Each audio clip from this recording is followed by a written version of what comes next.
Go on, tell them, my sister Lila said, tapping her champagne glass with a grin too wide, too rehearsed. It was Christmas Eve, the lights warm, the air thick with cinnamon and expectation, and betrayal I smelled before it even arrived. She stood, smoothing her red dress like she was about to receive an award.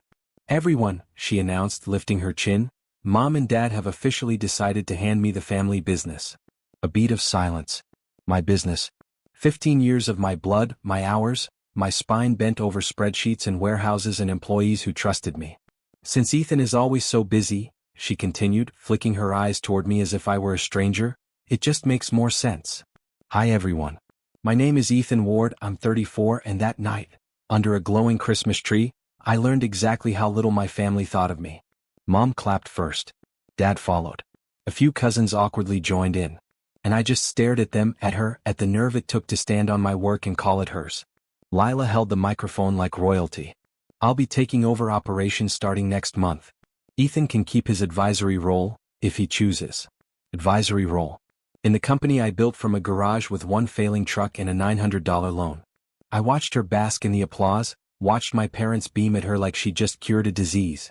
And something inside me, the part that had always excused them, always forgiven, always stayed quiet, finally snapped. Not loudly. Not dramatically. Silently. Precisely. I smiled. Stood up. Walked out. Because they thought they could steal 15 years with a toast. They had no idea what I was about to do. When I stepped outside, the cold hit me like truth, sharp, clean, undeniable. Snow crunched under my boots as I walked to my truck, each step steadier than the last. Inside that house, they were still celebrating what they thought they'd taken from me. But none of them noticed I never left empty-handed. I had the real keys. Not to the building. To the infrastructure, to the contracts, to the patents, to the software that kept everything functioning. I built every system myself. They only saw the front sign. Lila didn't understand that a business isn't the desk or the office or the title. It's the bones. And the bones belonged to me. When I got home, I didn't rage. I didn't cry. I brewed coffee, opened my laptop, and began the quietest destruction my family would never see coming. Step 1. I resigned officially.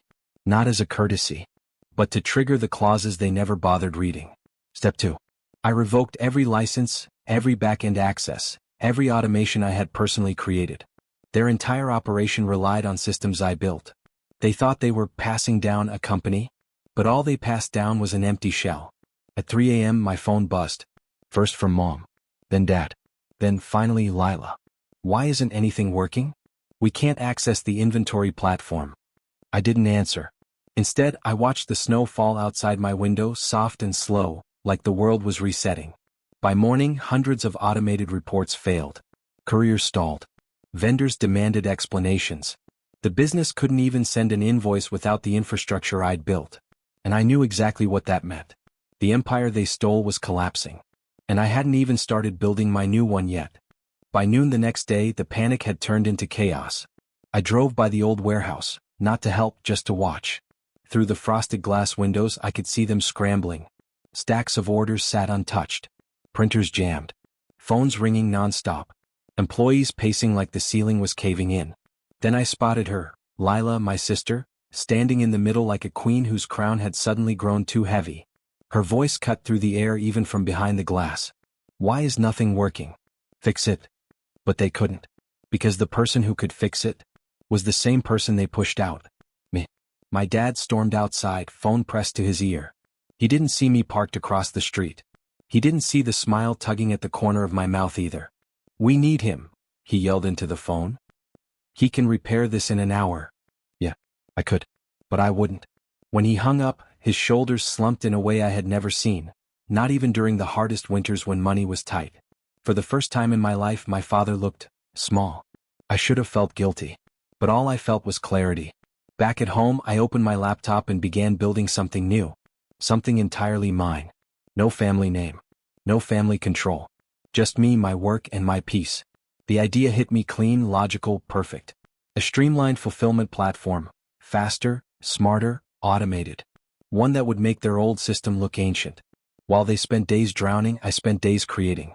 Not out of spite, but out of freedom. On the third night, I received the message I knew was coming. Please. We're desperate. Come back. Name your price. And that's when I knew. I finally had them right where they once had me. I didn't reply to their message. Not yet. Instead, I screenshotted it, saved it in a folder labeled Proof of Memory. Because someday I knew they'd pretend this never happened. They always did. The next morning my phone buzzed nonstop. First Lila. Then Dad.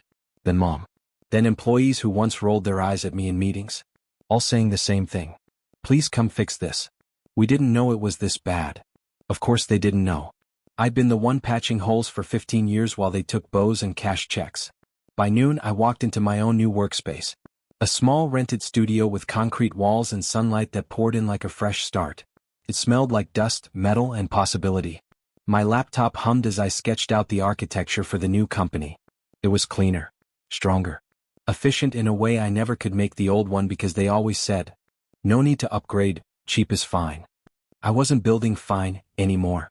I was building brilliance. While writing code, an email came through. Subject line, urgent. From Dad. I almost deleted it unread. But curiosity won. Son, this has gone too far. You're punishing your own family. Whatever happened at Christmas, we can work through it. Just come back. Work through it? They had erased me from my own legacy in front of an entire room. They thought an email would fix that? I typed, then erased, 3 different responses before settling on silence. Silence was more honest. That night, while eating takeout at my empty desk, I received one more message. Short. Desperate. Please, we're on the brink of shutting down. I leaned back, letting the weight of that settle. They were finally feeling what they made me feel for years. Unseen. Unneeded. Replaceable. Only they were about to learn the truth. I wasn't replaceable at all. 2 days later, the inevitable happened. I was in the middle of a software test when my phone lit up with a number I hadn't seen in years. Lila. I let it ring. It rang again. And again. By the 5th call, I answered, not out of kindness but curiosity. Her voice hit me instantly. Tight. Shaky. Nothing like the triumphant girl who stood on that Christmas rug claiming my life's work as hers. Elias, please. We need to talk. There was my name. The one she'd barely said growing up unless she needed something. I stayed quiet. Silence makes people honest. She inhaled sharply. The company is falling apart. Vendors are pulling out. Employees are quitting. The bank froze the credit line because... Her voice cracked. Because you were the guarantor. So that was the real crisis. Not ethics. Not loyalty. Money. Why are you calling me Lila? I asked calmly. Because you know how everything works. You built the systems, the client network, the operations. Nothing runs without you. Her breath hitched. I didn't know it'd be this hard. That's what she said when she stole my spot in college admissions. That's what she said when she crashed my car in high school. That's what she said when she ruined my engagement with rumors. She always didn't know until it was too late. We're family, she whispered, voice trembling. You wouldn't let us crash. I almost laughed. Not because it was funny, but because it was the first time she had ever admitted needing me. I didn't burn the business down, I said softly. You handed me the match. Silence. Then a broken exhale. Elias, please. Just tell me what to do. For the first time in 15 years, she didn't sound like my sister. She sounded like someone facing the truth she never thought she'd meet. The truth was just beginning. I leaned back in my chair, letting the calm settle over me. For 15 years, I had built everything from scratch. Every client pitch, every late-night coding session, every employee hire, it was mine. And now Lila was begging for guidance. I gave her a long pause. Silence can teach lessons words never reach. Step 1, I said finally, my voice even controlled. Admit to your mistakes. Publicly. Don't spin it. Don't blame anyone else. Own it. You'll find your creditors respect honesty over excuses. Her inhale was sharp, almost panicked. Step 2, she asked. Step 2, I repeated slowly, is rebuild. From the ground up. Not the shortcuts, not the backdoor deals. Start fresh. If you try to patch what you destroyed, it'll collapse again. She paused. I could almost hear the old arrogance warring with fear. You're still mad, she whispered. I'm not mad, I corrected her. I'm done being your crutch. I hung up before she could respond. For once, I left her with her own reflection, no words to deflect or manipulate. I knew she would struggle, she always did when faced with reality instead of theatrics. 2 weeks later, news reached me, she had called a press conference. Instead of boasting, she admitted her errors, naming exactly what she had mishandled, acknowledging the employees she had neglected, and crediting me for systems that never failed. It was uncomfortable to watch, her pride peeled back raw and exposed, but it was real. And I didn't intervene. By the end of the month, creditors were negotiating, employees were cautiously returning, and the company had a chance to survive. Not because she deserved it, but because truth has weight. And for the first time in years I felt free. Free from the resentment that had built up inside me. Free from the family that had tried to erase my worth. I had left the fire burning, watched the chaos, and now the rebuilding had begun on its own terms, without me needing to save anyone. It was poetic justice, silent yet powerful. I smiled quietly to myself, sipping coffee on the balcony, thinking, sometimes the best revenge isn't destruction, it's standing aside and letting consequences do their work. The mornings after that were different. No texts demanding explanations, no calls dripping with guilt or shame. Just silence, the kind that fills a room with possibility instead of tension. I walked past the remnants of my old office, files stacked neatly, the smell of paper and ambition lingering. Every corner held memories of sacrifices, late nights, victories no one celebrated but me. And now the space was mine to reclaim. Clients I had once trusted slowly returned, curious to see if the company would survive. They didn't know I had started fresh elsewhere, quietly without fanfare. A second office, smaller but leaner. Employees who had stayed loyal found stability, respect, and leadership that wasn't swayed by nepotism or theatrics. One afternoon I received a call from my sister. She was quiet, hesitant, not the brash voice I remembered. I need help, she admitted, almost inaudibly. I didn't respond immediately. I could feel the power of my silence, the pause stretching long enough for her to understand. Fine, I said eventually. But on my terms. You follow the rules. You work. No shortcuts. No lies. It was humbling for both of us. Her because she had built herself on manipulation, and me because holding the line was harder than letting rage dictate action. Weeks passed and the business began to stabilize. She was learning accountability the hard way, and I watched from a distance, offering guidance but never interference. Every email, every report, every decision had to pass through her. And for the first time I realized, revenge isn't about watching someone burn. It's about creating boundaries so they face the consequences of their own actions. It's about reclaiming your life, your peace, and letting them reconstruct theirs from scratch. By the end of that month I felt lighter than I had in years. The fire that once burned with rage had cooled into a quiet, controlled heat, a reminder of strength earned, lessons taught, and the freedom of walking away while letting justice unfold naturally. Completed peace finally mine. The final reckoning didn't come with fireworks or a public spectacle. It came quietly, like the first snowfall settling on a city street, soft, inevitable, and complete. My sister, once so sure of her untouchable position, had finally grasped the weight of her choices. The family that had coddled her began calling, asking for guidance, but she no longer had their blind loyalty.